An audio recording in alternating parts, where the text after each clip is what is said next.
All right.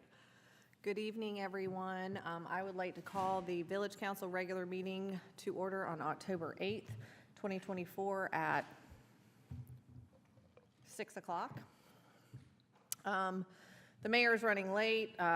We will know when he gets here. We do not have anyone participating remotely. Do we have any changes to the agenda?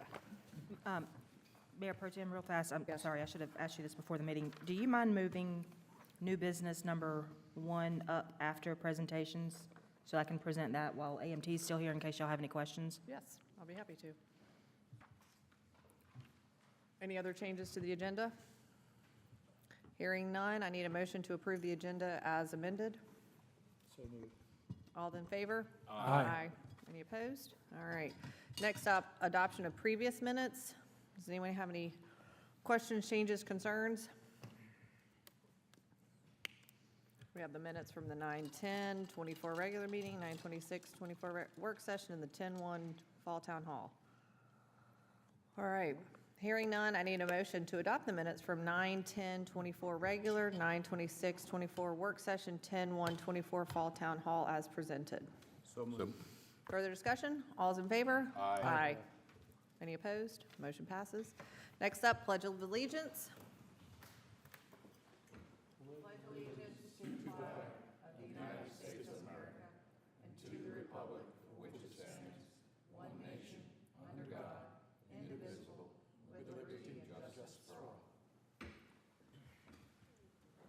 All right, thank you very much. Next up, public comment period. Austin?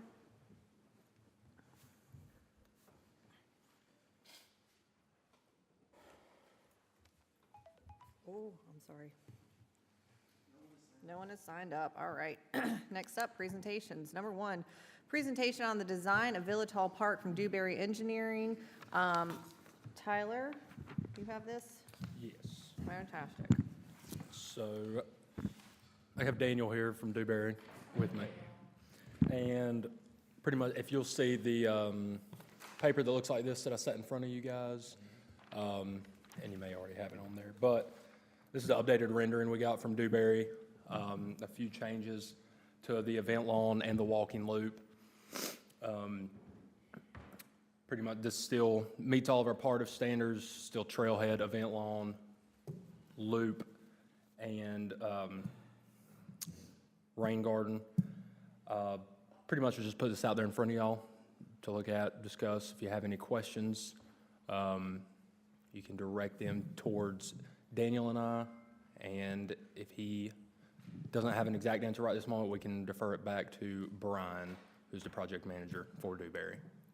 So the current proposed lawn space, and I know that it's gone through a couple of iterations. So the very first one, is it about the same size? Because I know we've moved it significantly closer to the street. I missed the first part of that question. I didn't hear. Sorry. You're not listening? Well, Maybe not, that's okay. Is it about, is the proposed lawn area about the same size as it was? Because I know we've moved it, so, You have square footage or anything, how large it's going to be? You mean from when? from the very first one to this one. Not the last one where it looked all crazy with all the red, the first one. right. It's roughly the same size. It Roughly could the be same a size. touch Okay. smaller, All but right. it's roughly the same size, yes. All right, maybe I'm missing something. Why are we so far close to the road and not down where it was to begin with? Because we have a buffer, we have a stream buffer down there. There's a 100-foot riparian buffer for any projects that We didn't have, have a riparian buffer here. for No, we- projects that have a post-construction stormwater permit, there's riparian buffers. Okay, I guess I'm like way out of the loop on this. The area where it talks about the connection to the existing trail, that's the updated one, because I know we discussed moving that over a little bit closer. Is that where it has already been moved a little bit closer? Yes, yeah. Speak to this one. I know we had looked originally at moving that trail connection further north towards the property line. And we're proposing moving it south to where it's shown currently because there's a existing culvert crossing the stream. And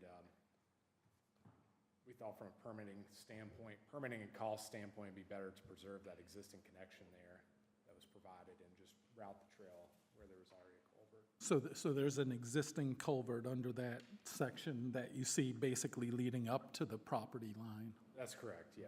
And Okay. That was discovered in the field during the survey. And did the previous one show at least some additional parking that was proposed? Because this one looks like it would be relying just on the The other parking one we didn't have currently have. parking It did either. not. None of Okay. them have had parking.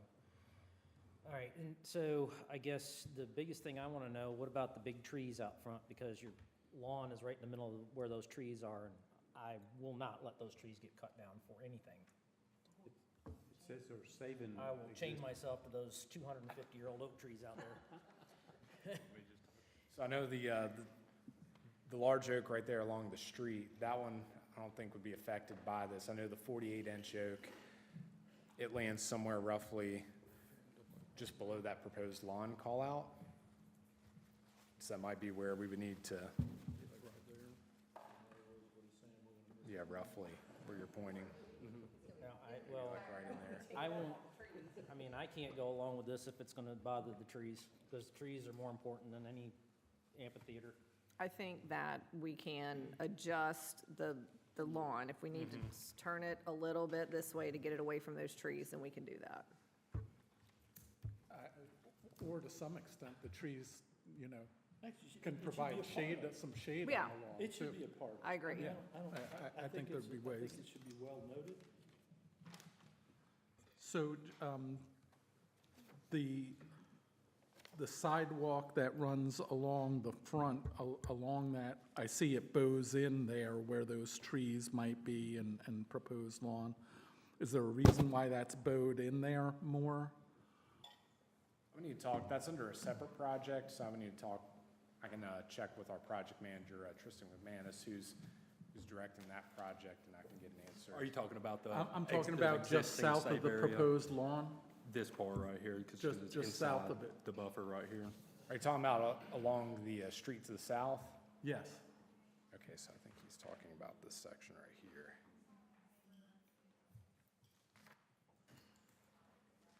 Right at the bottom of the proposed lawn, yeah, right there. Oh, right there. Power line? So that's not a sidewalk where I see that it bows up there? That is a, At the bottom of the proposed lawn? that's a Yeah, right there. 12-foot Yeah. multi-use path. Everything is, Yeah. Okay, so that's going around the pole, okay. I was just wondering why, yeah. well, I guess that shoots the idea of that willow out there in that side yard, because it's an intersection of a trail. This is completely different than everything that I've seen before. I can't wrap my head around it right now.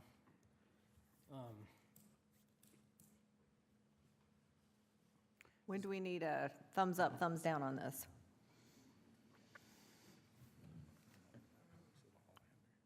I mean, we've got grant money, so we obviously need to, get moving on this. So when do we need thumbs up, thumbs down? We're scheduled to RFP, I think, next month. More of that, and that's not gonna Okay, work. so by the, Work session. so by the work session? Okay. Just a question, if I missed it, I'm sorry. I know the power easement's right here, but could we bring this there That ain't gonna work. on the power easement to get it away from that oak that's here? We can look into that. I think maybe the only consideration there would just be with existing proposed grades and trying to provide accessible sidewalk, but we can certainly look into that. Councilman Wortman, where that sidewalk kind of juts up, is there a tree there that you're concerned with in that general area? Right here. Yeah, they're right in the middle of the event lawn, both trees. We just looked at it on the GIS map. It's right smack in the middle of the event lawn. So Daniel, I don't know the terminology here, but I know that, and it looks weird to me, when you go into municipalities and you see they have the utility poles and the sidewalk literally kind of like curves around the poles. It looks weird, but I know that from an ADA standpoint, we can do that. Maybe we do something similar to that here. Do you know what I'm talking about? So you're talking about with the sidewalk there? Yeah, and then just kind of wrap it around the utility pole So instead of bringing it, the issue is the pole right here, there's guard wires that go towards the road. For you to, from an ADA or, I mean, really clearance standpoint, you would have to relocate those guard wires to have at least 10 or 12 feet of clearance, because they're right now at an angle. They would have to be basically a right angle, in short. okay. So that's why here it's being proposed to come in and then come back out. I did meet with Keith earlier. Once again, this proposal of the Marvin Loop is not officially surveyed, it's conceptual. So the actual location has not been field located. That's the next step in that project. So there is enough room, in my opinion, coming around this bend, because right here is that culvert. And we're on the top side of that to keep it up until we get to this pole and then bring it in. And we have enough between the pole and the tree to still do the path right there. It would be during construction process, we would have to make sure that all measures are taken to preserve the root, the critical roots of the tree. But I met with Keith on really the path today regarding trees and the proposed routing. So all that, he's getting me an email and I'm sending that to Dewberry for that project. So some of that's always still subject to change. So I guess what we're looking for tonight is just a conceptual. Are you guys good with this, or are there some major changes you'd like to see? Because Daniel here will take it back to his drawing board for one last revision before you all see this again, and then we'll adopt it at the next meeting. And then from there, staff will be working to prepare an RFP for construction of what you're seeing here. So what you're saying is Daniel can go do this, but when he does it, he can plop in the tree where the trees are located? When you bring it back, you'll bring it in with the trees? I can't see where this plan is gonna work at all, okay? Well- The event lawn is right smack in the middle of the trees. We just looked at it on the map. We'd have to cut down those giant trees down there to put this event lawn. I don't see where this plan works even remotely. So I will vote no on this 100% all day long. We gotta figure out something different. Where do you want to put the lawn? I don't know, then? but this If is the we- first if time we- I've seen this picture, and I can't Okay, I can't deal with it. Okay, all right, okay. So, we have a 100-foot riparian buffer that we have to deal with. Well, then maybe we can't fit it on this property. We'll have to do something besides an amphitheater, but, It's not That- it's that not lawn the isn't gonna amphitheater work. that's the problem, it's the proposed lawn. right. So then so you want to just give back the grant funding? If we can't make this work correctly, then I don't see any other choice. Well, let's let them go back. Yeah, I was going to say, I'm pretty sure we're going to be able to figure out how to get it to work correctly. But we knew we were going to have a lawn over there. Where did we think we were going to not wasn't have to aware. pull trees down? I wasn't aware of this riparian buffer that has shifted everything all the way to the road. But even if we scooched it back, look at all those trees that we would have to take out there. So Little scrub trees. you're I'm not either- worried about the little scrub trees. I'm worried about those, that heritage oak and that other gigantic Can we have tree out Keith there. come out and look at the trees? Like, because you just told me that the one up the street is dying and is gonna have to come out, So we were out today. Are you talking about? on our property. Yes, I can request that him come back out. Like I said, what we focused on today was regarding the Marvin Loop routing. Yeah. Basically from Village Hall to Banks. But I can have him also take a look at this and see. His biggest concern is any type of when you're doing mass grading to develop the site, you're taking a chance at damaging a tree. Sometimes, like, there are trees that are old. I mean, the big 250-year-old white oak's in great condition, so I'm not using that one as an example, but there are times where trees are large and they look good. However, they might have some, for example, the tree in front of the Marvin Grove development, that big oak, is rotting on the inside. So it's not going to live much longer. So at that time, like, it's his recommendation to have it removed and just have, a younger canopy tree replanted in its place because its longevity of life is coming to an end.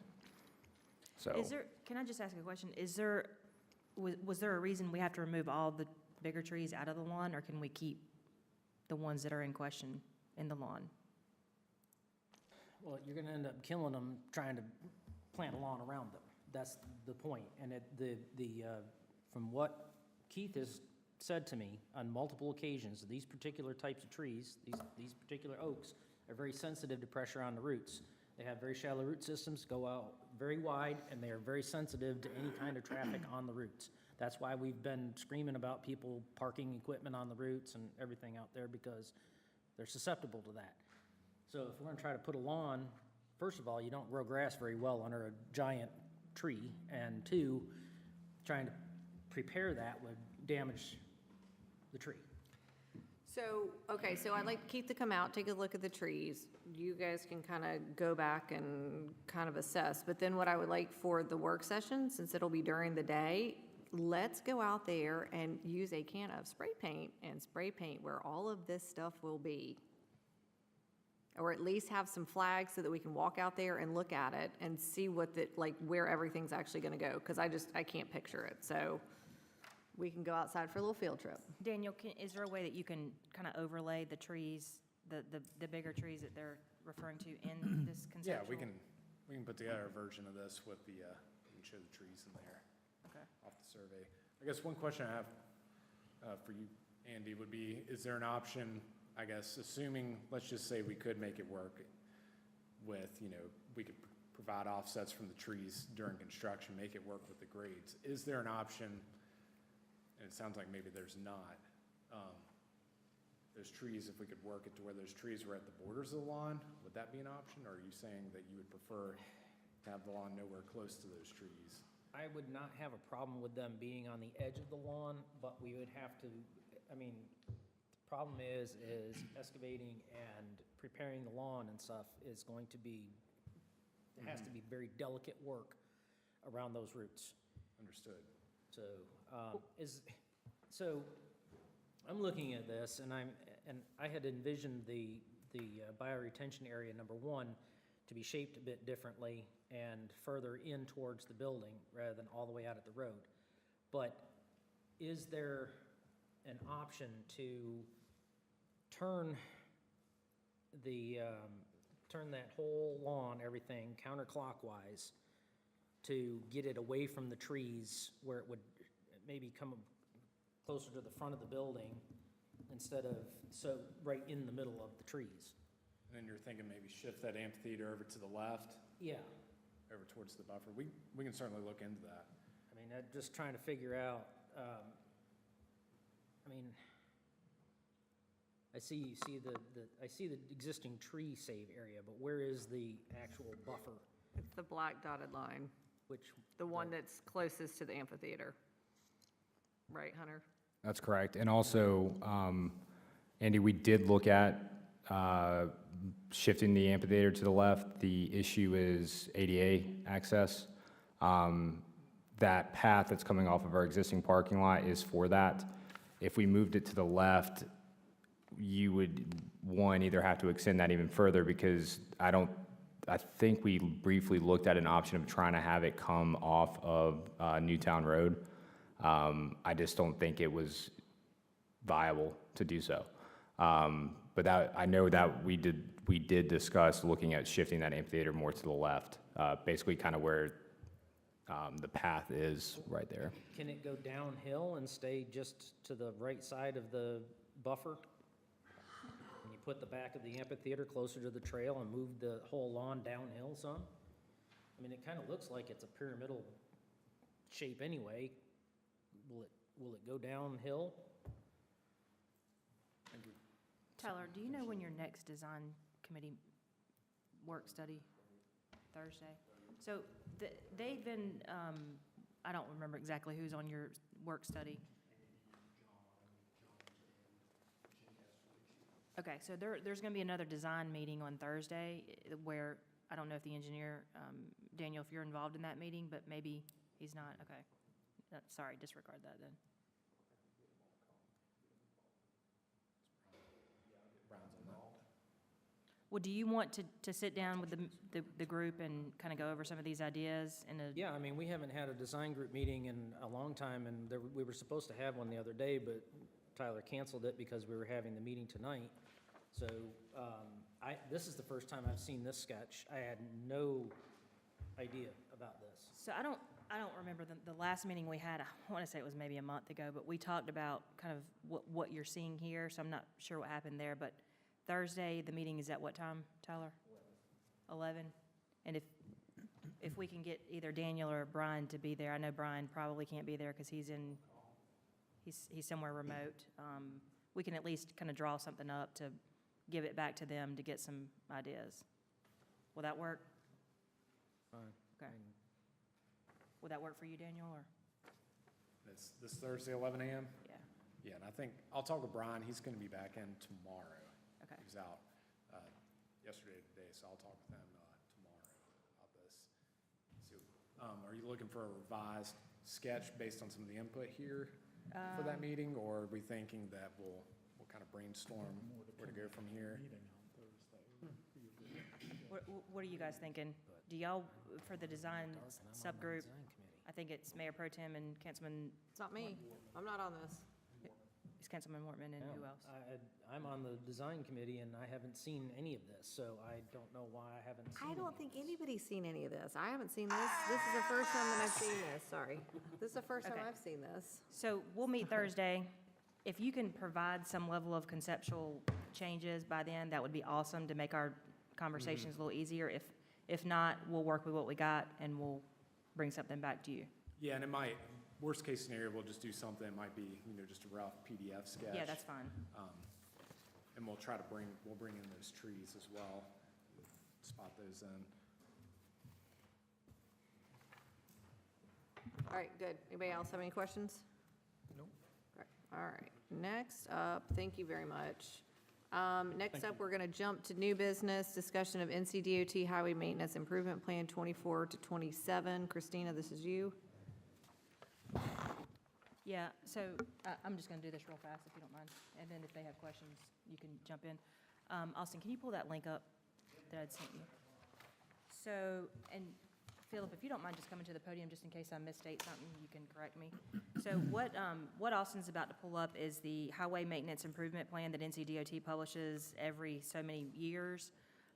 What they basically do something very similar to us that you'll see here shortly, which is a pavement condition index, but it also looks at other things too, bridge repairs, other minor repairs that are needed, and they basically will put all of that into this lovely map that you see here. And if you can kind of pan down so that they can see kind of the entire Marvin district. So yeah, that's good enough right there. So in the next 4 years, from 2024 to 2028, there's a couple different pots of money. There's preservation, resurfacing, and rehabilitation. Inside your agenda packets, you also saw some general repairs and bridge improvements.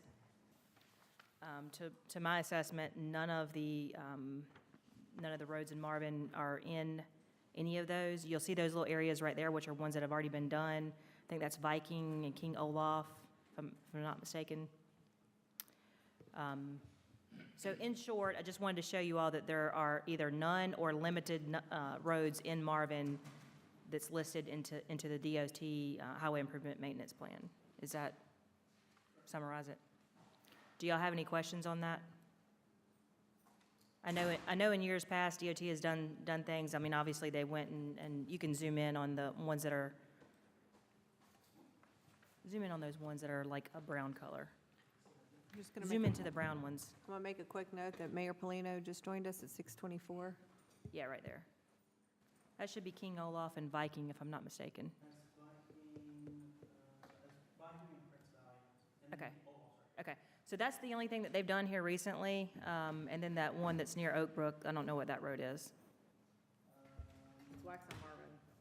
Okay, so that's all we have, that's all we see there. Do y'all have any questions on any of that?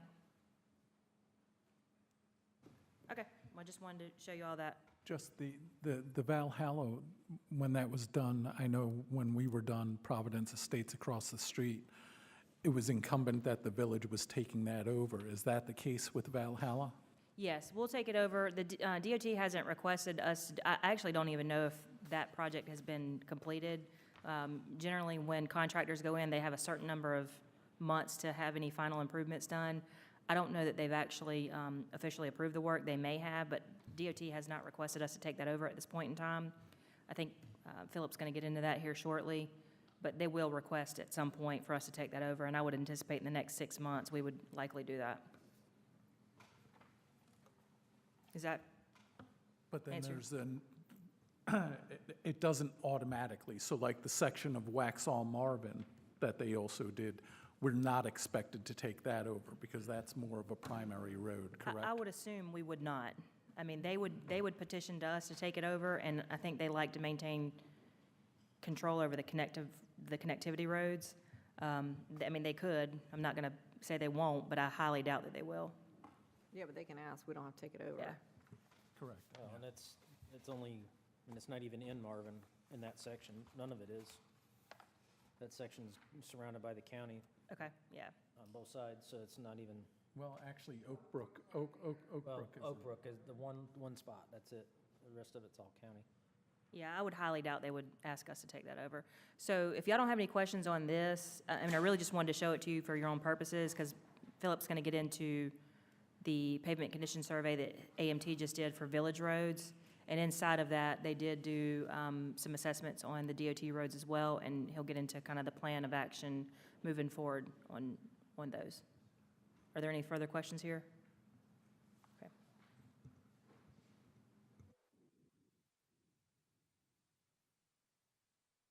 Okay. Mr. Mayor, you can move on to the second presentation, which is the consider approval of the pavement condition survey. We're actually, it's not consider approval, so we can disregard that. It's just presentation. We'll ask you all for approval at the next meeting. Next up, we have the presentation, consider approval of pavement condition survey by AMT Engineering. Say it again. It wasn't on, now it's on. Okay, sorry. All right, next up, we have presentations and consider approval of pavement condition survey by AMT Engineering.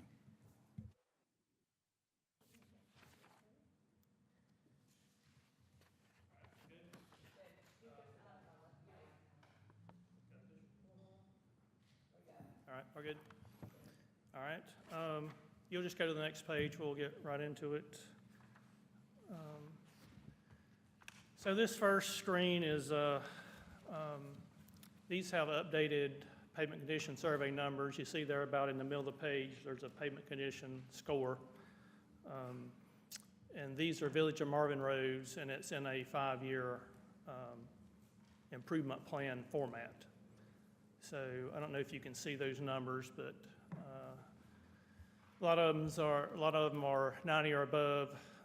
Down at the bottom, we do get down to about a 60-something. So all in all, you know, pavement condition score-wise, that's very good. DOT considers anything 80 to 100 as good, 60 to 80 as fair, and below 60 as poor. So this sheet also shows the recommended treatments that we did while we were riding it, and we also put a cost to it. Sorry, Philip, I'm going to just kind of interject occasionally here and there. So one of the things, and I'm not sure if you're going to talk about this, and I apologize if you are, I wanted to make sure you guys are aware of this. When we talk about, you just saw the HMIP from DOT, they had the resurfacing, the preventative, restorative. We are only focused here on preventative. So there's 2 other buckets that at some point we need to assess and look at, which is the restorative and the, Replacement. I just said it. What was the other one? Replacement? I mean, essentially, that's what it is. So this is just preventative maintenance. This is not going to be those other 2 rehabilitation. Repairing roads that have major damage, profile mill and fill, those kind of things. This is just fog seal, crack seal. So at some point, we are going to have to start doing those other mechanisms on roads. Luckily, in the last several years, we've had new products, so we haven't had that need come up yet, but at some point, we will have that need come up. I just wanted to make sure you guys understood that. Are the costs there adjusted for the timeframes that they're projected in, so that there's a built-in cost if it's happening in '28 versus '25? Yeah, I mean, I think they're pretty conservative. Crack sealing and fog sealing, probably not as prone to some of the inflation factors as, lay down asphalt. So I think those are pretty solid. One of the things that I do, Councilman Barisic, in the road tracker that you guys constantly see from Jill, is we put in an inflation number into these numbers.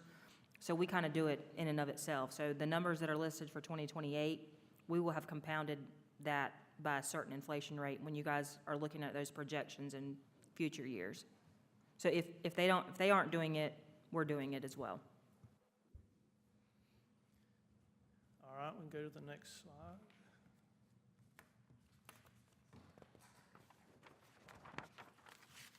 All right, this slide is roads that are currently maintained by NCDOT. These are neighborhood roads. So again, your pavement condition scores there in the middle.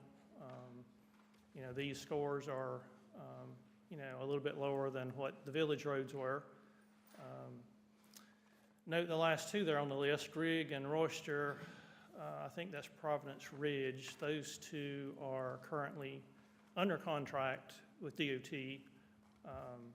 And our last schedule of construction was supposed to be this month, so I haven't been out there lately. I'm not sure if they've started. They are? Okay, good. So once those two are improved, those scores would rise as well. So again, we, made the treatment recommendations, and all these are permitted maintenance type treatments. Except for mill and fill. Right. So mill and fill would be that restorative, rehabilitative kind of treatment. So you can see the cost difference of those numbers as associated with per mile on the preventative. Right. Yeah, and DOT was actually funding those two, so. All right, we'll go to the next one. So one of the things that I had mentioned to Philip in the, for him getting the, to have the annual appropriations here is to try to stick with what we have for fund balance, for PAL bill appropriations to a number where I felt comfortable we could allocate towards this plan and also address emergency needs that come up, sidewalk issues that may come up. So this, I told him to stay around 150. Thought it was every other year.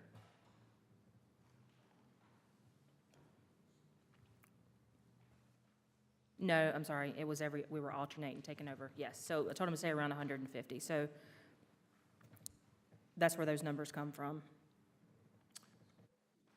Go ahead. I'm looking at my street where I live. You've got two rocky hollows, you still don't include the one that is in Campbell Meadows. There's another rocky hollow. And, but you do have Jasper Court on it. Let me make a note. What do you mean there's two Rocky Hollows?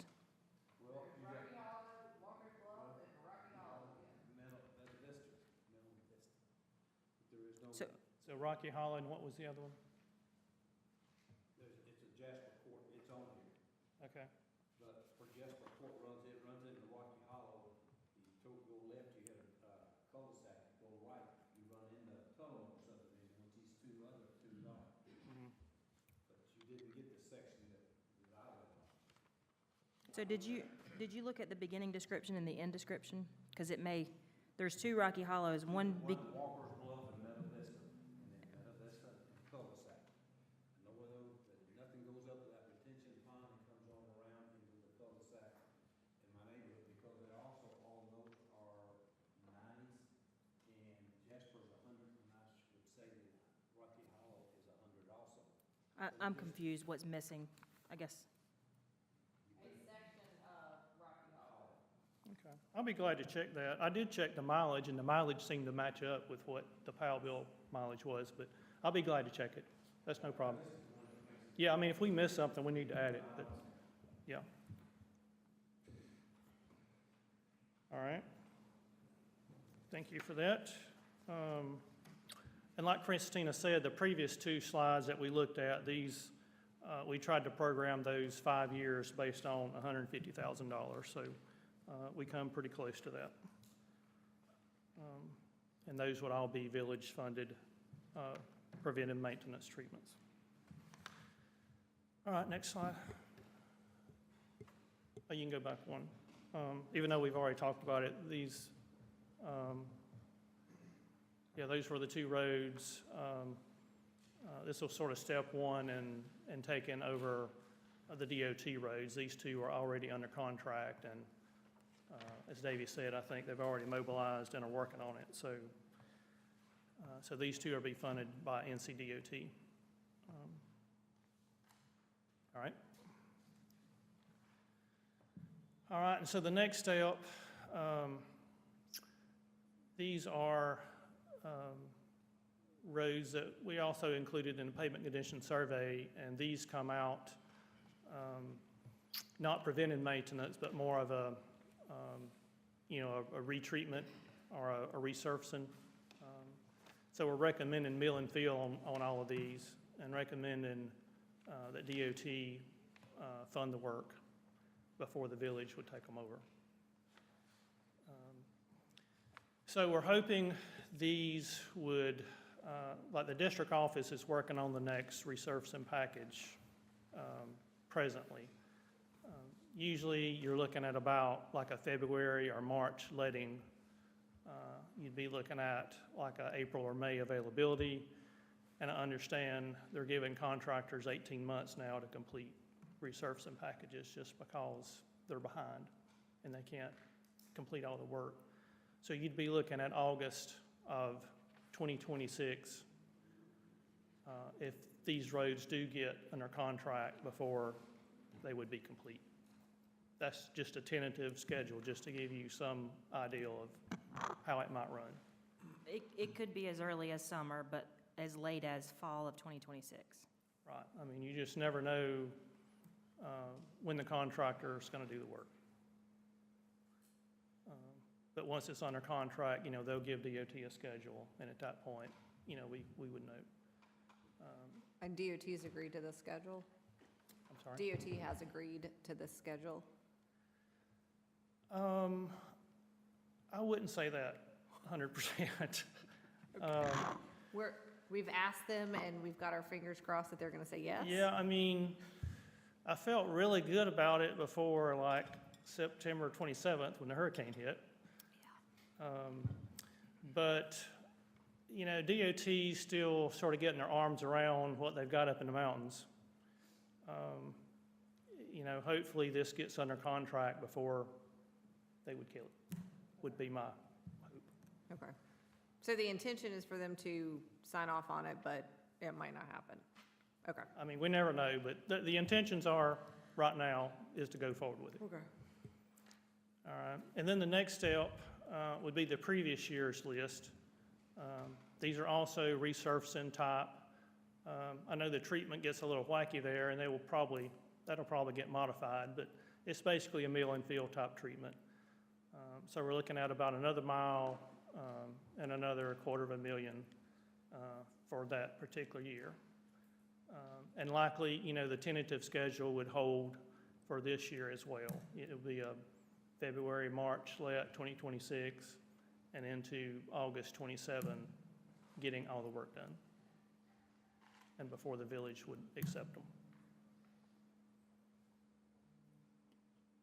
So before you go over this, I wanted to mention real fast, one of the instructions that you all had given when we first went under contract for this is that you wanted to look at, obviously, preserving the existing Marvin roads, but secondly, you wanted to look at beginning to take over NCDOT roads. So in that magic number that I gave AMT of NCDOT neighborhood roads. neighborhood roads, yes, sorry. That magic number of 150,000, I told him to use that number across the board, and we would alternate years. One year we would do preventative application on our existing roads. The next year we would put that rough $150,000 into taking over some level of NCDOT roads. That's kind of how the direction I gave him based on what you all had said that you wanted to see in this. So that's what he is getting ready to recommend here is that first set of NCDOT roads and trying to meet that magic number.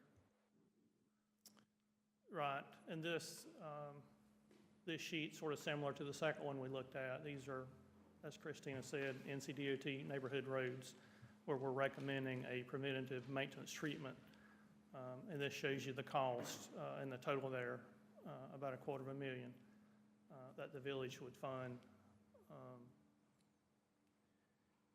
As part of the village's part in taking the roads. So if you look at it as a whole, you know, DOT's absorbing, you know, well over 80% of the cost of the DOT roads, and the village is, you know, well less than 20%.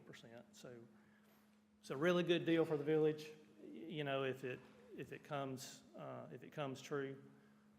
And that number is definitely a little bit higher than the 150, so we'd have to figure out that difference or either take some of these down or hopefully we get, you know, lesser costs, but Well, that's what I was gonna ask, because I'm looking on here, and I'm just gonna use the first I one. think these were broken into 2 different years. Yeah, okay, because on here, on this big form, Maybe, it looks like we've got from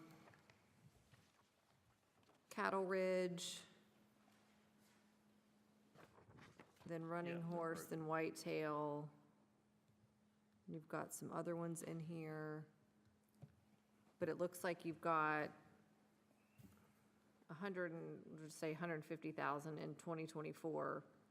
And then it looks like you've got about 150,000 in 2025 on this big one. yeah, I see it now. I think you just put that totals for the yeah, presentation. that's just, Yeah. total DOT, I know, just so but you those would know. two numbers still don't add up Well, to as- 225. So where's the discrepancy? I see what she's saying. Do you see, so the numbers on the larger sheet, which you don't, 146 and you don't- 149. the number there is Mhm. 225. Because that'd be 295. Yeah. I'm not great at math, but that doesn't equal that. Yeah, I know those two don't equal. some Yeah, of on the those are village spreadsheet, roads, it's so you showing get like into. Some of it, 295,000. so on the larger sheet, if you look at the very first sheet, it actually has 25 numbers listed, and those are existing Marvin roads. So year two's got Marvin roads and state roads in it. Oh, okay. I gotcha. But the number should be close. I It may not be gotcha. exact. Okay. So the plan is for hopefully DOT to go back to the previous slide of the 900 and whatever it was, $1,000. Right. And then for us to then start taking, because they're doing the bulk of the work. No, one more. Well, actually, both of those. So this one and then the next one is what DOT is planning on doing. And then, keep going, one more. Thank you. And then this is what we're saying that we will take care of. That's correct. Okay. And then we've got it broken down into 24, 25. Okay, roughly each 150 each year.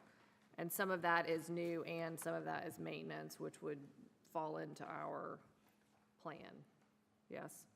Okay. Yeah. So if we decide to accept this and move forward and do this, then we would be in charge of going out and doing the roads that are in the 2024 column. Yeah, that's correct. You know, we would, probably before we could do work on the DOT road, of course, we would have to take it over. So there would be, you know, a petition process. It would be a few months there. We would petition to take them over and then schedule the work to be done, but yes. But I mean, in that time where we're waiting, we could always, can we go out for the, RFP? Yeah. okay.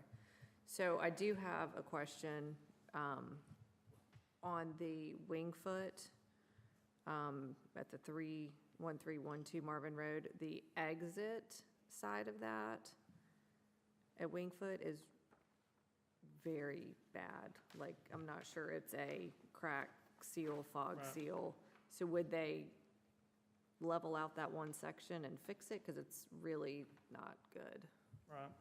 Yeah, if there was something, if something popped up that was worse than what this would take care of, we would probably use our blanket contract to come in there and maybe mill a short section and resurface it. Got it, okay. And then who makes, like, we would make that decision, or the contractor would make that Yeah, I decision? mean, we or- would recommend it and, Okay, before we did it to Davey and Christina. okay. I guess, how are we gonna know, how are we gonna know that? Or would you guys go out and inspect prior to us? Yeah, I mean, letting- before we sent out a package to bid, we would look at it again and make sure. Well, I would say that that's one that would definitely needs to be looked at. Okay. And he's, I think, pretty much wrapping up kind of his recommendation. There's one more set of roads, which is the Valhalla Farms, which, I mean, is a done deal. We're just waiting on the process to play its part. So more than likely, to your point and to his point about taking over the ownership of the roads before we can do anything, otherwise we'd have to have an encroachment agreement to make it happen, which would kind of be a moot point. But we would likely have the resolution to accept Valhalla, Providence Ridge, and then the roads that are listed on the 2024, which I think were some portions of Marvin Creek, and then some portions of Innisbrook, I believe. And we would bring that to you all for adoption, and then we would And- go out. And some portions of Wyndham Hall.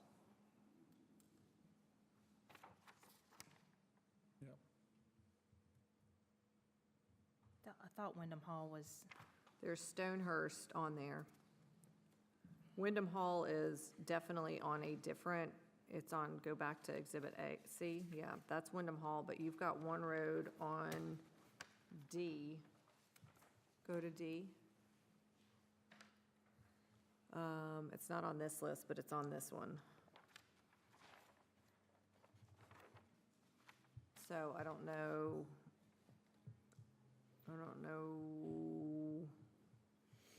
what road is it? Stonehurst Lane. Go back to C. I see. $1,800 repair. It's there. Yeah. So it needs to be taken off of this one then. We'll get all this stuff cleaned up before we present this to you all for adoption. Okay, so you don't want us to approve this tonight? No. Okay. Okay. So, so we're gonna clean this up, then I guess we'll work on the resolutions to get them turned over to us and then work on the RFP?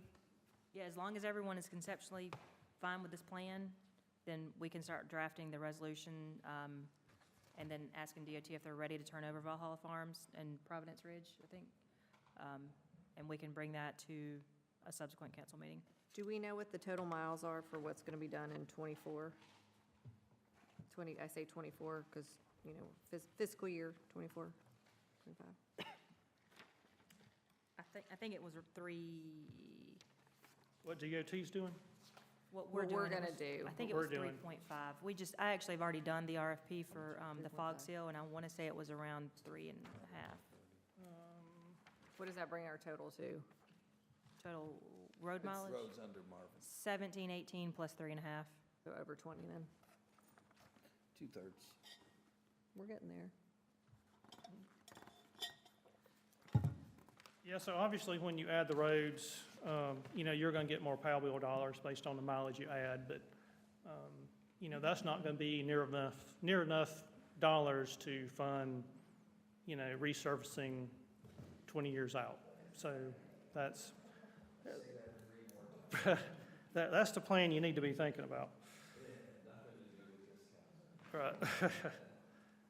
Well, and that goes back to what I said in the beginning, is that this is just preventative. So when we start seeing roads that have failures that need profile milling, we've got to start setting aside money to start planning for that, because we aren't right now. Well, I think once we get all neighborhoods equitable and everybody who's paying the same amount of taxes are getting the same level of service from the village, then we can start looking at what we have to do for the long term.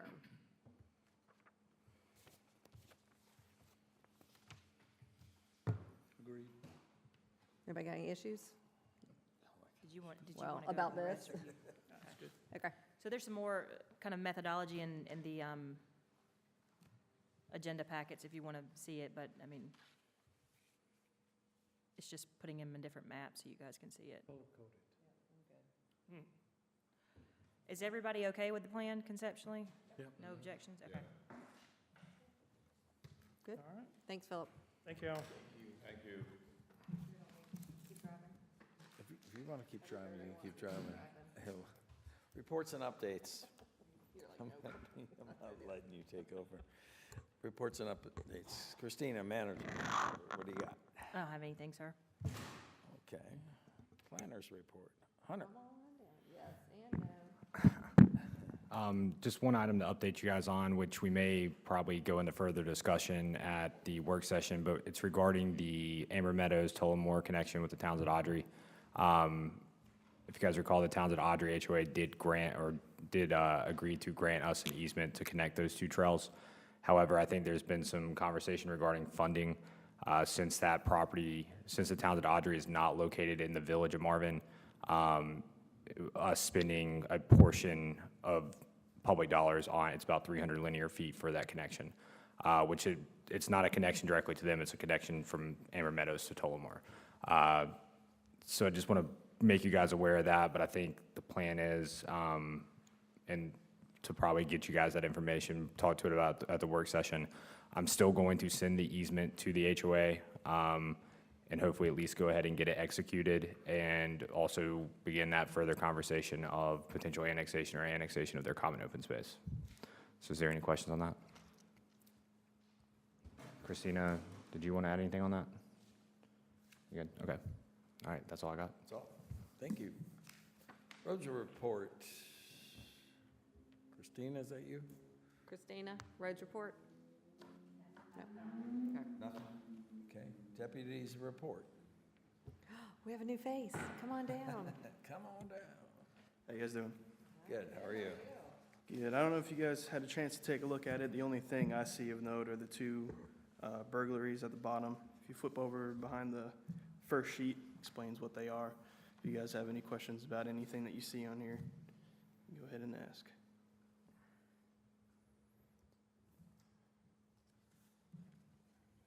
What was top speed, what, 96 miles an hour? I did see that on the, was that Waxhaw Marvin? 93 miles an hour. That was Andy going home. That was probably somebody on a Friday or Saturday night that's out there racing up and down the road every single Friday and Saturday night. Do you guys see any need, just out of curiosity, just throwing a question out there, to break this down by neighborhoods? Or just Marvin in general? Well, it's 2 roads, isn't it? We have 4. No, I'm not talking. He's talking speeding, about I'm talking about The report, report. where they're coming from? Yeah, like suspicious vehicles, suspicious persons, larceny. Do we want to break that down to neighborhoods? So I don't know that they're going to tell us And that. usually does that. is that not disclosable? I was just asking if they had the capacity to do that, because they'd have to look at each individual report and then determine where it is, but, I mean, I guess their admin folks do that, so. Yeah, it's going to be our admin people that they handle. They send out these reports, and the other Marvin deputy, he prints it out for us. I'm just starting out here, so I don't know the whole ins and And the outs. only reason I'm making the suggestion is like if we had a number of larcenies one month and stuff, but it's continuous in one particular neighborhood, I'd want to know about that, so maybe we could focus our efforts on that area. Just thrown out as an example, but I just didn't know, because as a whole, everything looks good, but then if there's a certain pocket of Marvin, I Yeah. certainly would want to know Yeah, I about understand. that neighbor, so. Just one question I have. You mentioned the explanations for the 2 burglaries. Why are they considered burglaries to begin with? I believe the way that this report breaks down is how it was called in. It was the call for service. So whoever the victims were or the complainants were, they called it in as a breaking and entering or burglary. So Okay. it just stays labeled as that, because that's what it's in our system. Gotcha. I will make note of the speed sign that we have up on Waxaw Marvin and Viking is like, there's a lot of growth there that you really can't even see it. So I don't know if we can trim a little bit around it or, because you really can't see it until you're right on top of it. Union Power has, once we set our sign up, or right before we're setting our sign up, they put out signs stating no mowing allowed in that right of way. I reached out to them, that they did that internally. We didn't know to what extent it would grow. It's bad. It is bad. It only picks up Right, which is why I think these numbers are very skewed because it doesn't pick it up until you're right on top of it. we need to try to figure out a plan for that. Yeah, okay, because I noticed it today, so I wanted to bring it up today. Okay. Any other questions, council? Thank you. Thank you. Appreciate it. Welcome to Marvin. All right, next up, planning board report. The planning board met on September 17th, and we discussed basically the discussion recommendation of the zoning map amendment, basically with the ordinance that we were dealing with Weddington Chase and that whole SFR going from 3 to 1, then going up to 2. The planning board voted, did not give a recommendation, so it was unanimous for that to happen. The other was the discussion and recommendation of Marvin Grove, expansion of it, and the second expansion, or the second part of that, which basically has to deal with the Zepsa development. Okay. Any questions? Have we had a planning board meeting since our last meeting?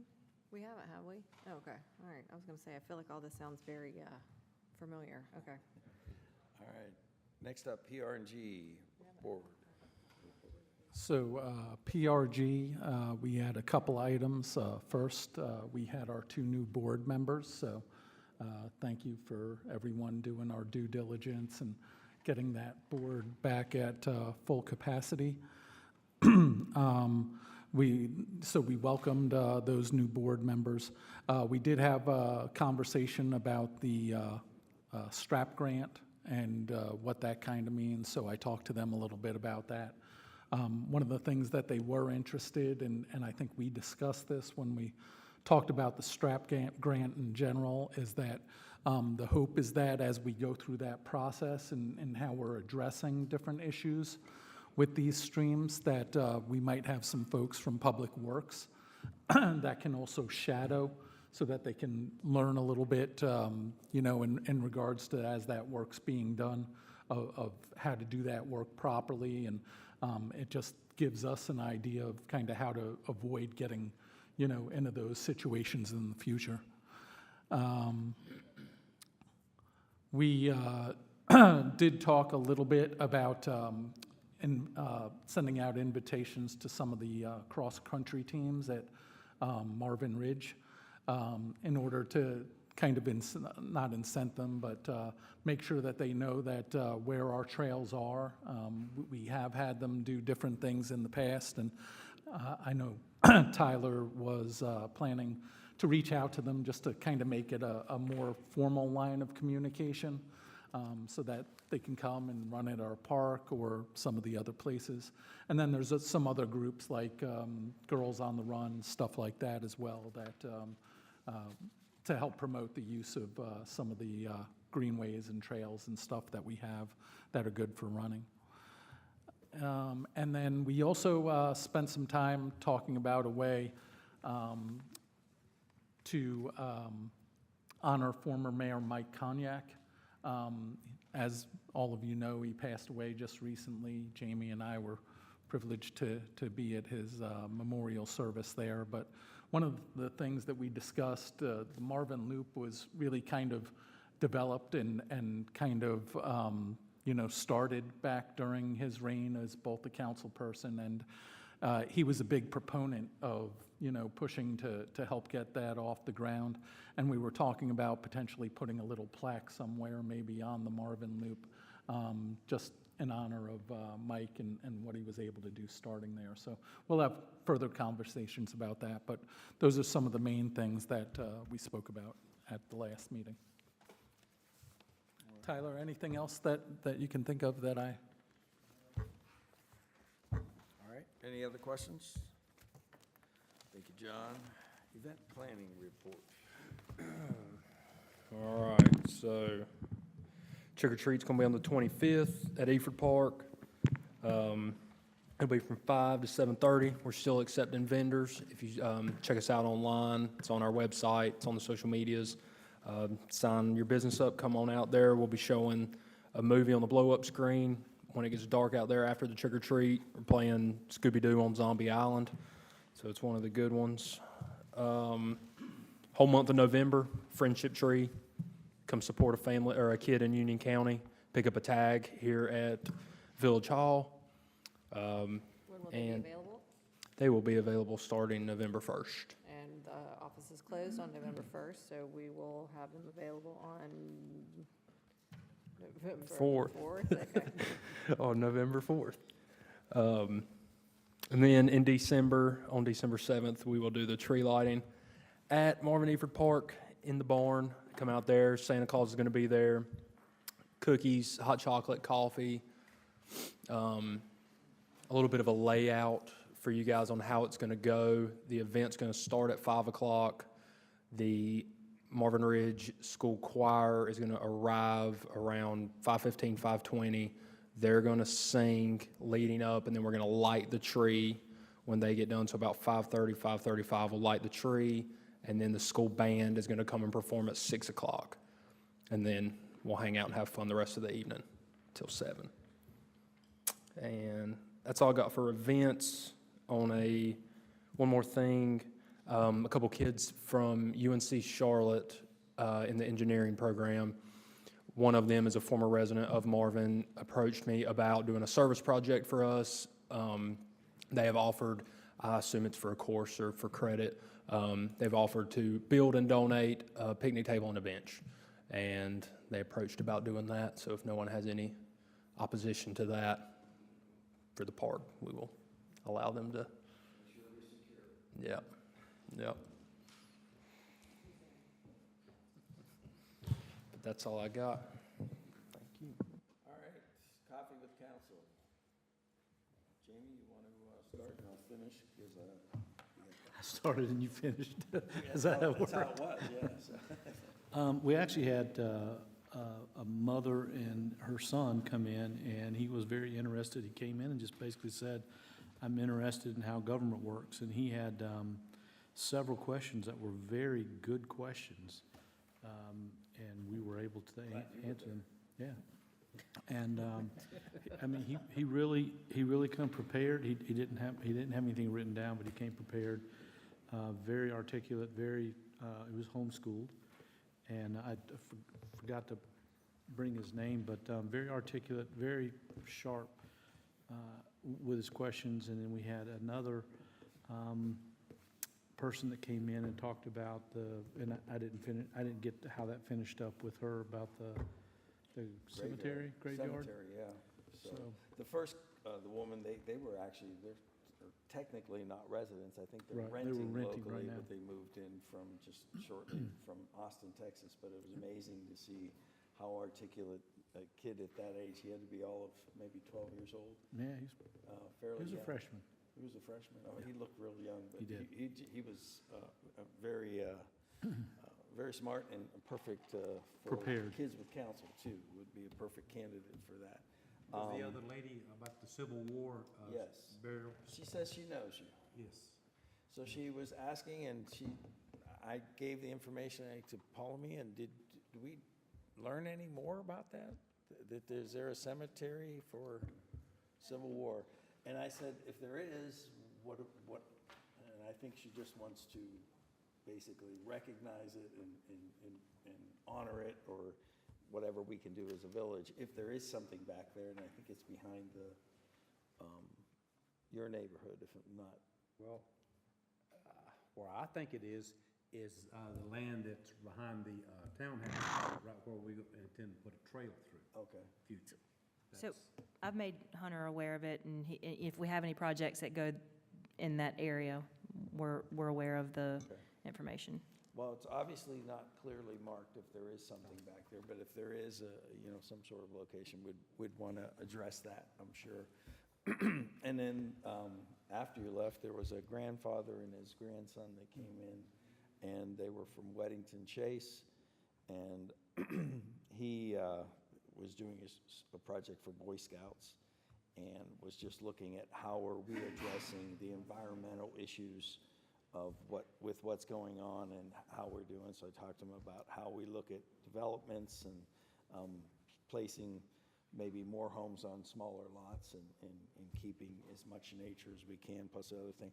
What I will say is, when you guys have the opportunity, if you do sign up for Coffee with Council, I strongly recommend, and I did this for all of them, and they loved it, is a tour. I don't know if we're doing that, but we're proud of this building. You guys, made this happen, so take them on a quick nickel tour. They really appreciated it. I think we handed out the 30-year Christmas ornaments to them. They appreciated that, but just take a few minutes and show what we're doing, especially from where we came from to what we're doing now. So, but it was a good meeting, and we actually had 3 separate groups come in, so, which was good. So, any other questions? Moving on, WUMA report. I guess that's me. That'd be you. Well- You got to sit in the big chair this time. I did, and there was really nothing to report. It was just a kind of a status of all the different towns. There was really no business. We hadn't had a meeting in a couple. 2 months. 2 months, so nothing really much on the agenda. Jeff was absent, and it's trying to get all these groups together. I will say that, and I hope you guys join me with this, is I'm going to propose something and maybe send them a note that, because the ongoing efforts for Western North Carolina, if we can somehow combine our efforts between the towns and create something where I'll provide a trailer or whatever we need to do to get things up there and work with Christina. It's, working with groups to help our neighbors up in Western North Carolina. I think that would be something we could all easily do and have a central location where a donation center where we could drop off goods if people want to do that. That's what I'm going to suggest. We'll see where it goes from there, so, but. Yeah, I have a feeling this is not going to be over very quickly. No, not at all. So, but nothing really to report to that. So, without any questions, I'll go on to consent agenda. I'll need a motion to approve it as presented, or was it amended? No. So moved. All's in favor? Aye. Hey, Opposed? Motion passes. Public hearing, we have none. Unfinished business. Consider appointment of applicant to the planning board as an alternate member of the Board of Adjustments. All right, For so, transfer terms expiring 3/1/2026. all right, so I'm going to make a motion to appoint Angel Martin to the planning board and as an alternate to the Board of Adjustment for unexpired terms expiring 1/3/26. Any other nominees? There's only one applicant. Okay. Further discussion? All's in favor? Aye. aye. Opposed? Motion passes unanimous. Thank you. New business? We're to number 2. What's that? Number 2. Okay. Consider adoption of resolution requesting approval of amendments for additions and deletions to the pedestrian map portion to comprehensive transportation plan as presented. So this is just a resolution to follow up the presentation that Bjorn presented regarding the CTP amendments at the work session, 2 weeks ago now? So it's just a resolution basically supporting and requesting CRTPO to consider the proposed amendments for basically what's impacting us, the addition of the sidewalk.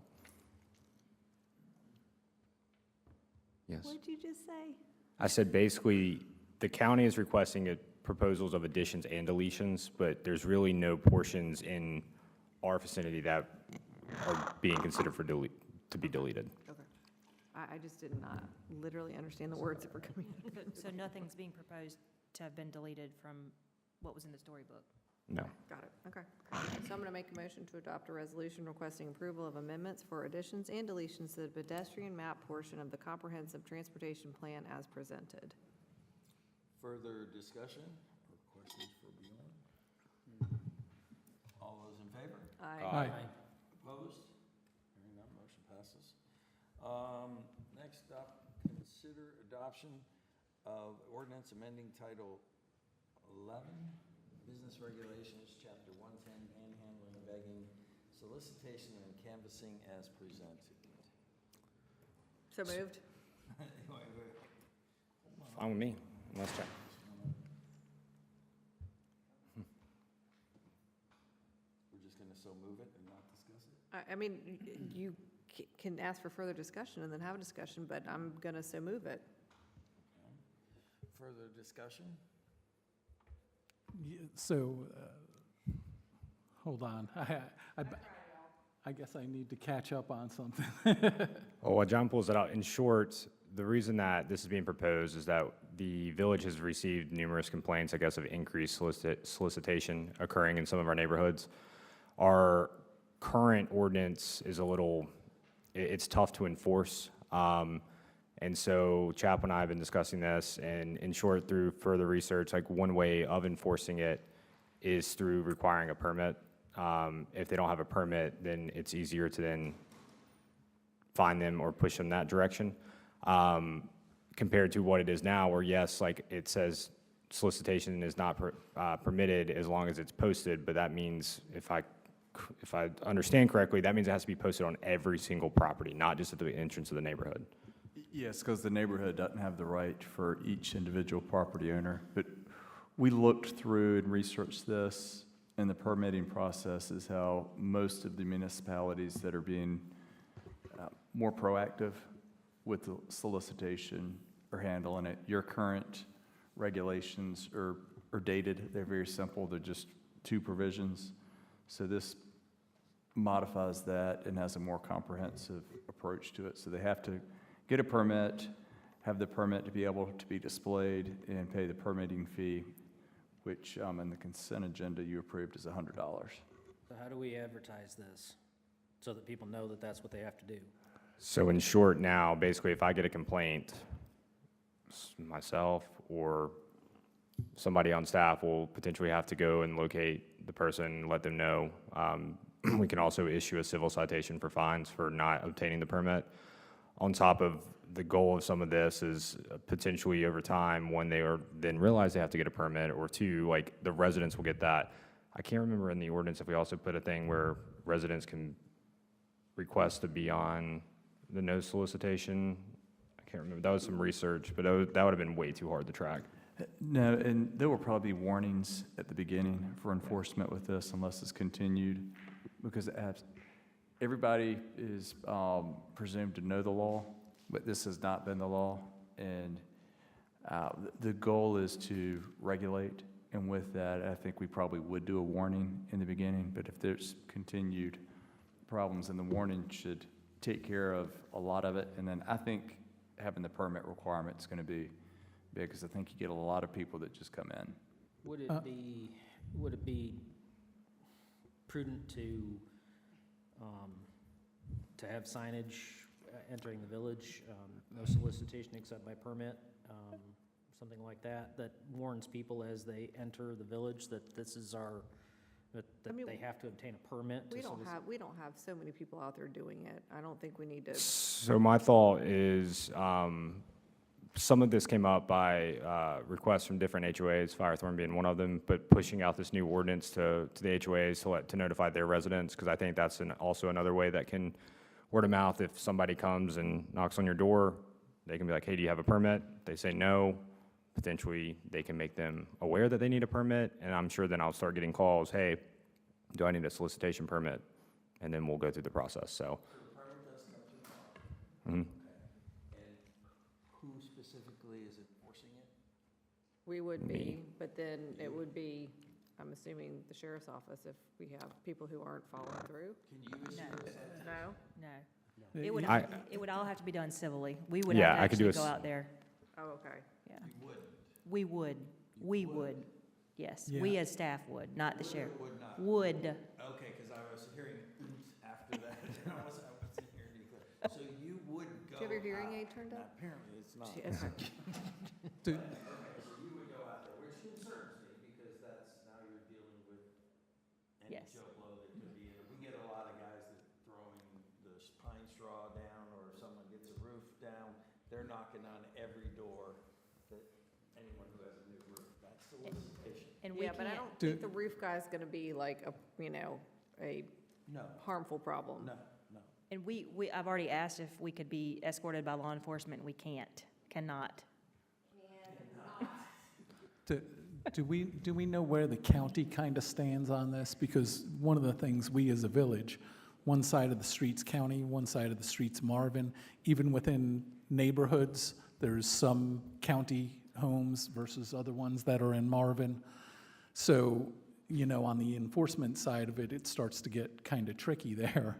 It's my understanding that, once again, the county, from a law enforcement standpoint, if it's individually posted, says no trespassing or something on the individual property, then law enforcement can be contacted regarding, basically, if somebody were then to enter the property, then law enforcement get involved. Other than that, I don't know what the county's overall, from a code enforcement standpoint is.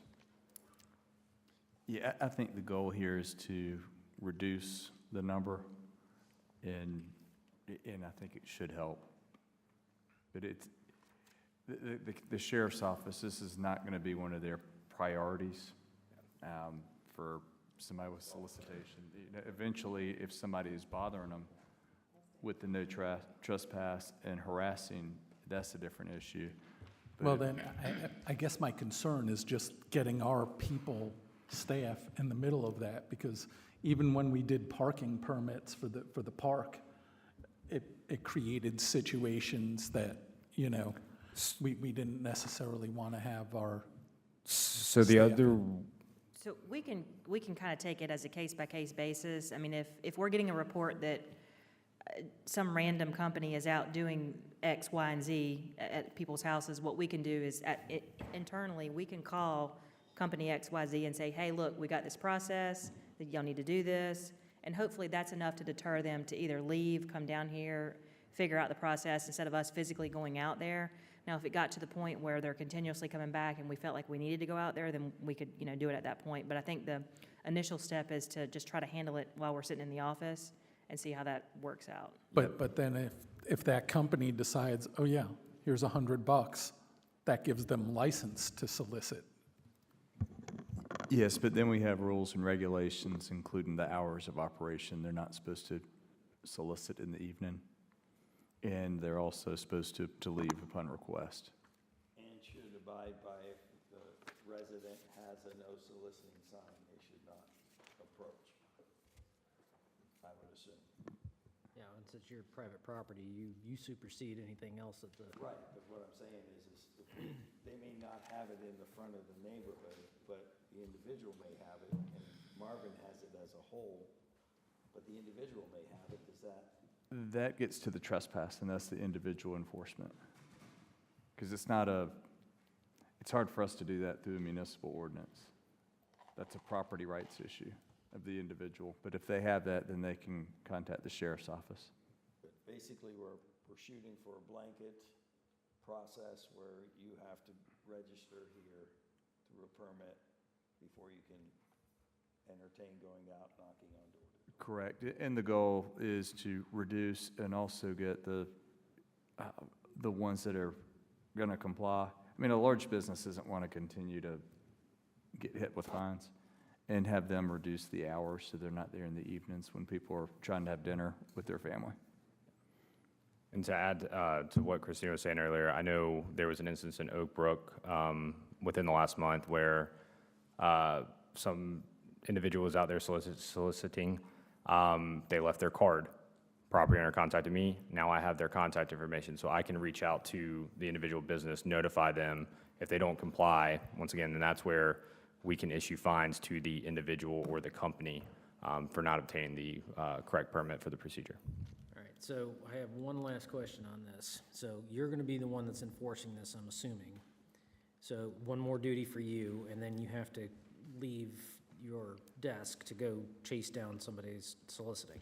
If all court appearances. So this is my hang-up with this. Staff's already piled up with so much going on. Do we really need to add one more duty? Well, I think the ordinance in general needs to be revised regardless of the process, because once again, it's my understanding that we can't just quote-unquote prohibit it, or kind of, we can put it in our ordinance that way, but enforceability-wise, it's the same concept.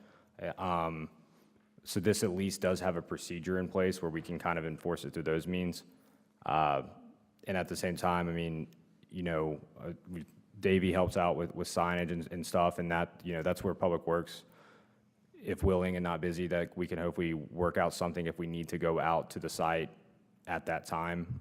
But hopefully, like I said, this would at least, once the information's out there, get those people to get the correct permit and go from there. Okay. Any questions? Any more? Is a motion on the table? Further discussion? All those in favor? Aye. Aye. Opposed? Hearing none, motion passes. Thank you.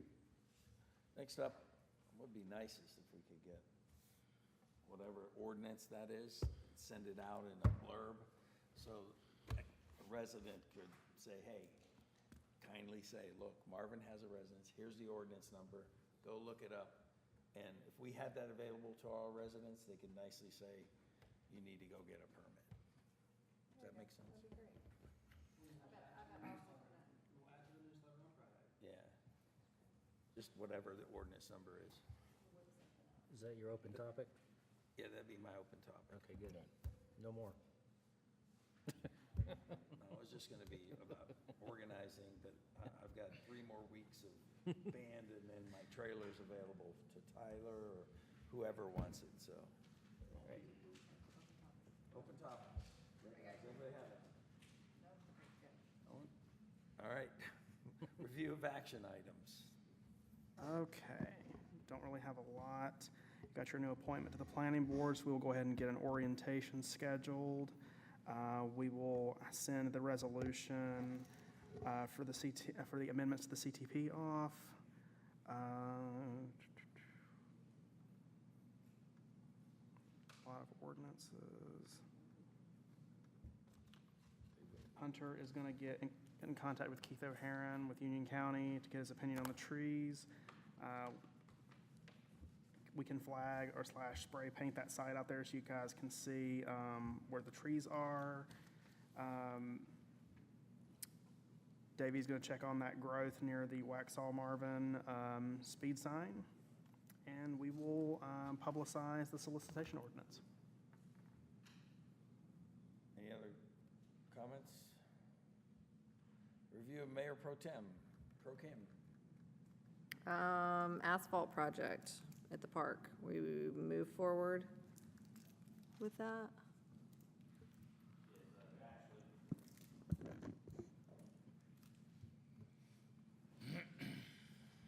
Our engineers reached out to the contractor for that, but we're moving forward with the stormwater pipe cleaning. They should be out there next Thursday and/or Friday to do that work, and then the pavement will come in shortly after that. Perfect.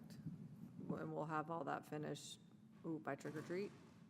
The plan is to have it finished before the end of the paving season, which is about mid-November.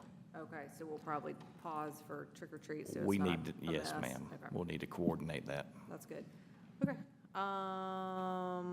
It's probably you again, Davey. Stormwater and pavement condition studies. I don't know what this is. That's basically the same thing that you just saw for roads, but on the storm water infrastructure. We don't have that yet? No. Okay.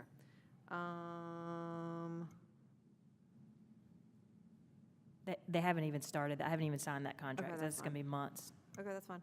Hunter, did you talk to Bjorn about the implications of Marvin assuming maintenance of Stacy Howie? So that's the same, if you remember that map that we pulled up where I showed you where it was spotty and some of it was in the state maintained system, it's going to be probably a couple months before we hear back from Okay. them on that. Did we hear about the speed limit reduction and installation of a no left turn at Stacy House? We have not. Okay. It generally takes them Okay. probably a few months, and now it's probably going to be delayed even more, unfortunately. All right. We are not moving forward with the drainage ditch at Bell Grove, correct? Correct at this time. That was what council directed. Okay, Take that off. thank you.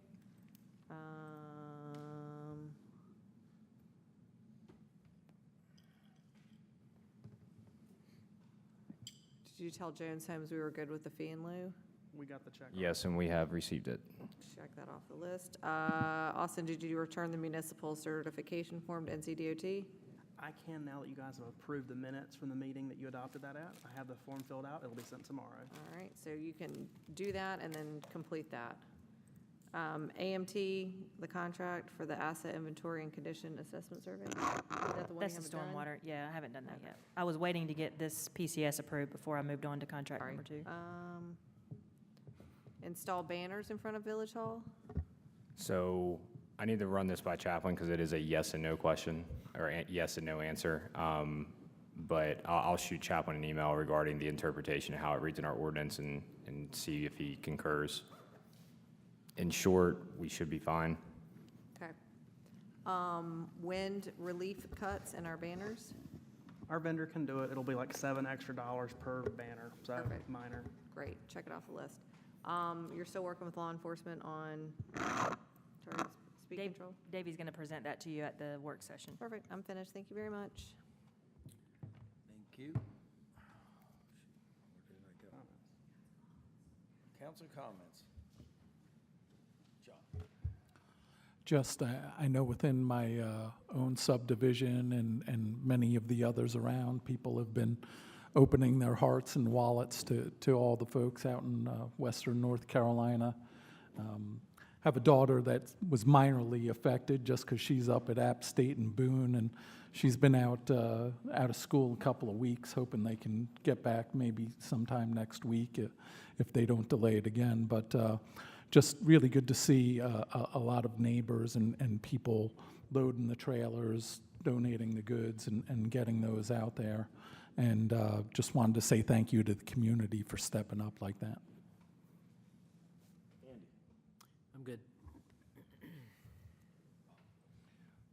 Obviously, I want to thank the staff again for the hard work and what you do, but I'm going to point out once again, years ago, we never had this position. So you folks in Marvin need to know that when we put in the Public Works Director,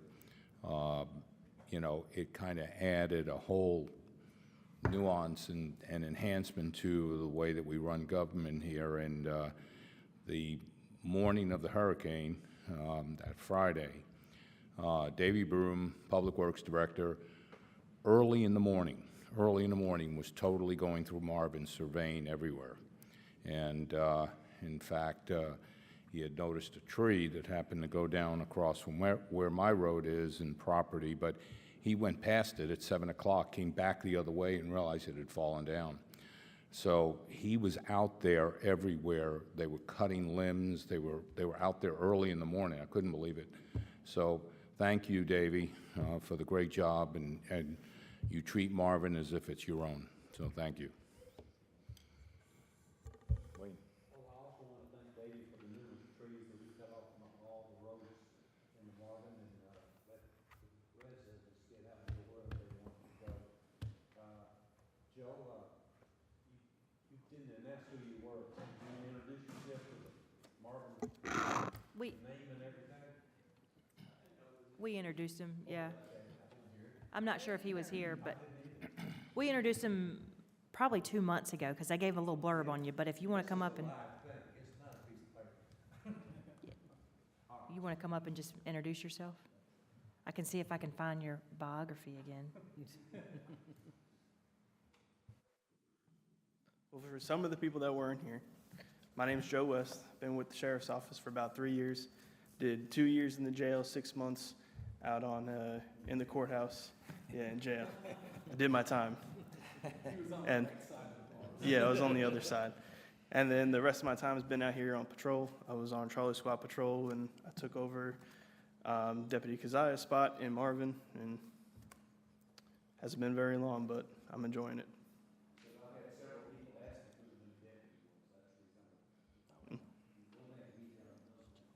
Mm-hmm. You're welcome. Thank you. Thank you. Thank you. Thanks, Wayne. Thanks for addressing that. Jamie? Staff, thanks for all that you do that people don't recognize or don't see that you do, but you do. As always, thanks for all your hard work. And again, I just want to tag along to what John said. Thoughts and prayers to all the people out in Western North Carolina that have been impacted this. And thoughts and prayers to the people that have sacrificed and gone out to help. As a veteran, I know we've got a lot of people from the military, from 18th Airborne Corps, 82nd Airborne, 101st Airborne that are going out there. So put them in your thoughts, put them in your prayers. And again, I can't help but think of what the people down in Florida are going through as well. They got a big hurricane that's getting ready to hit them. And the people that don't have the ability to leave, whether it's a hospital, assisted living, or whatever the case may be, please put your, I see the commercial by Franklin Graham that comes out and says, I'm not asking for money, I'm asking for prayers. So please, if you have, the moment of prayer, put these people put these people in your prayer, and they're going to go through a lot the next few days, weeks, months, and years. So, but law enforcement, thank you for what you do, because as I always say, it's a job that many other people won't do. Thank you. Kim?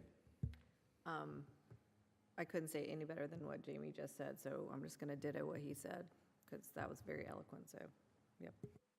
Thanks. Well, I'll start off by apologizing for being late, but I am so committed to the band that I was in there trying to get everything. I was gone last weekend, and I looked at my schedule today, and it looked wide open, and I don't know how it maybe shifted to another date, but all of a sudden I realized I was... All of a sudden, or when somebody called you? No, no one called me. I called Austin, and to be fair, but my apologies. Sometimes I just get it wrong and got mixed up there, but thank you, Kim, for stepping in.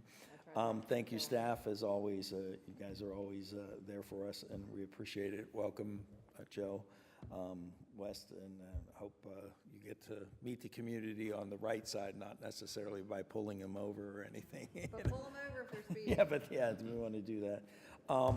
Obviously, prayers are North Carolina, Western North Carolina, and with the upcoming pathway of this Hurricane Milton, I believe it was asked in the next 48 hours for North Carolina residents to keep an eye on the path and stuff, because it could turn and affect us directly. So that's the latest I've heard on that. Again, I mentioned just being back from UNC, but I'm gonna get to see my son again, because you have fall break coming up for a lot of the colleges for just a couple days, but it's good to see the kids back in town.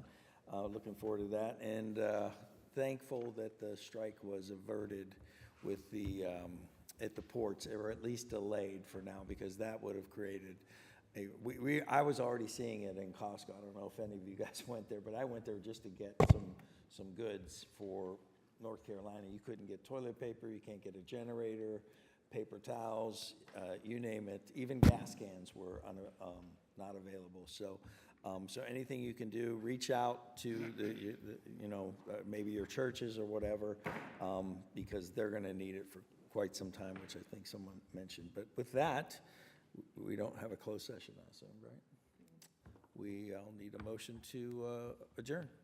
So moved. All's in favor? Aye. Motion passes. Thank you all. See, I set the tone and you bring up the rear.